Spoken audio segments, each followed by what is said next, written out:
ugenini, lakini pia kama Young Africans akishinda atakuwa amekaa kwa muda na gap itabaki lile la alama 2. Kwa performance ya siku ya jana, Simba wamecheza vizuri sana, yani no doubt. Unaona kabisa wachezaji wa Simba kuna kitu kama vile wamekunywa ambacho kinawapa mzuka zaidi ya kupambana. Unajua hiyo ni spirit ya upambanaji ambayo walikuwa wanakosa kwa miaka mingi sana. Unajua Steve Barker ni miongoni mwa makocha ambao wamejaribu kuiset standard ya Simba.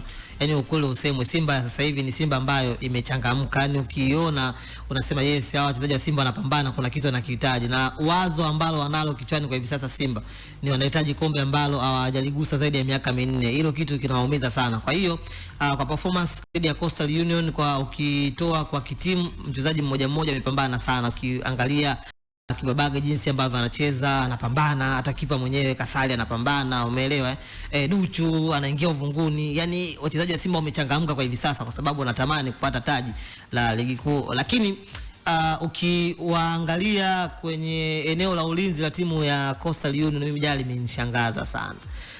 Unaweza ukasema mbona Coastal Union wamefanya marking yao mbovu sana. Unajua walikuwa na mawasiliano mazuri kati ya kipa sambamba na mabeki wake, na ndio maana ameruhusu mabao yote ambao wanafungwa. Unajua ukiondoa hilo bao ambalo limefungwa la pili la set pieces ya kona la Clatous Chama, angalia kuna wakati goalkeeper alikuwa anakosa mawasiliano yeye na beki wake kwa kuzungumza, wanaenda wanakumbana. Simba tu hawakuwa na ubora huo wa kufunga, hasa Mpanzu. Kama angekuwa makini sana na ufanisi zaidi, jana Simba angefunga zaidi ya mabao hayo. Kuna wakati